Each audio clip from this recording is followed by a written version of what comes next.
Hello বন্ধুরা, career space YouTube চ্যানেলে আপনাদের সকলকে স্বাগত জানাই। আশা করি আপনারা সবাই ভালো আছেন। আজকে এই মুহূর্তে শিক্ষক নিয়োগ সংক্রান্ত যে সবচেয়ে গুরুত্বপূর্ণ আপডেট উঠে এসেছে, বিস্তারিত সেই সম্পর্কে আলোচনা করব। তাই ভিডিওটি অবশ্যই শেষ পর্যন্ত দেখবেন নিয়োগ সংক্রান্ত অনেক নতুন নতুন আপডেট পাওয়ার জন্য। যারা চ্যানেলে নতুন তারা চ্যানেলটিকে সাবস্ক্রাইব করে পাশে থাকা বেল বাটনে প্রেস করে অল নোটিফিকেশানটিকে অন করে রাখবেন, কারণ এমন ধরনের লেটেস্ট আপডেট নিয়ে এই চ্যানেলে সবসময় ভিডিও আপলোড করা হয়ে থাকে। হাইকোর্টে ফের ধাক্কা রাজ্যের, সুপার নিউমেরারি পদ নিয়ে বড় রায় ডিভিশন বেঞ্চের। ফের বিপাকে পড়ল রাজ্য সরকার।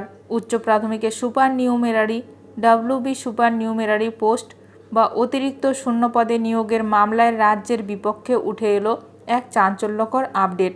বিচারপতি বিশ্বজিৎ বসুর সিঙ্গেল বেঞ্চের রায়ে অন্তর্বর্তী স্থগিতাদেশ বহাল রাখল কলকাতা হাইকোর্টের ডিভিশন বেঞ্চ, যার দরুন চাকরি বাতিলের আবহে ফের সুপার নিউমেরারি পদ নিয়ে বড় ধাক্কা খেতে হলো রাজ্য সরকারকে। চলতি বছর গত এপ্রিল মাসে সুপ্রিম কোর্ট এসএসসির 2016 সালের প্রায় সম্পূর্ণ প্যানেল বাতিল করে দিলেও সুপার নিউমেরারি পদ নিয়ে কোনো হস্তক্ষেপ করেনি। এমনকি এই পদের মেয়াদ পেরিয়ে যাওয়া স্থগিতাদেশ পুনরায় বহালও করা হয়নি। এদিকে ওই স্থগিতাদেশ প্রত্যাহারের দাবি জানিয়ে আদালতের দ্বারস্থ হয় রাজ্য। প্রথমে এই বিষয়টি নিয়ে বিস্ময় প্রকাশ করেন বিচারপতি বসু এবং রাজ্য ঠিক কী চাইছে তা জানতে চান। তিনি এমনকি রাজ্যকে লিখিত আবেদনের নির্দেশ দেন, কিন্তু গত 7ই মে বিচারপতি বিশ্বজিৎ বসুর বেঞ্চ সুপার নিউমেরারি পদে নিয়োগের ক্ষেত্রে স্থগিতাদেশ জারি করে।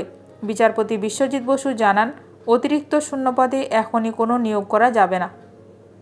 সিঙ্গেল বেঞ্চের পক্ষে ডিভিশন বেঞ্চ।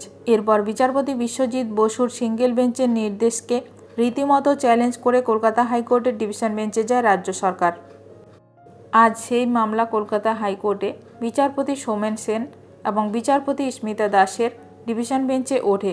উল্লেখ্য, উচ্চ প্রাথমিকের শারীরশিক্ষা এবং কর্মশিক্ষা বিষয়ে নিয়োগের জন্য ওয়েটিং লিস্টে থাকা প্রার্থীদের সুযোগ করে দিতেই 2022 সালে সুপার নিউমেরারি পদ তৈরি করে রাজ্য। প্রথমেই অভিযোগ ওঠে এই অতিরিক্ত পদ সৃষ্টি বৈধ নয়, যার জেরে সাময়িক স্থগিতাদেশ জারি করে কলকাতা হাইকোর্ট। এদিকে আজ ডিভিশন বেঞ্চও সিঙ্গেল বেঞ্চের পক্ষ নেয়।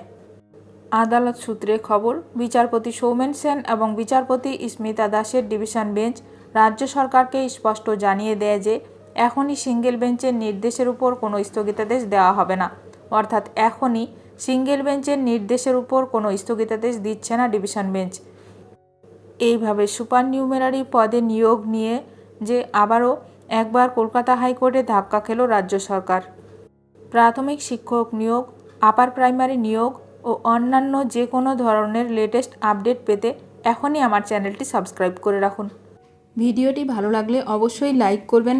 আজকের ভিডিওটি এখানেই শেষ করলাম। নতুন কোনো আপডেট নিয়ে দেখা হবে নেক্সট ভিডিওতে।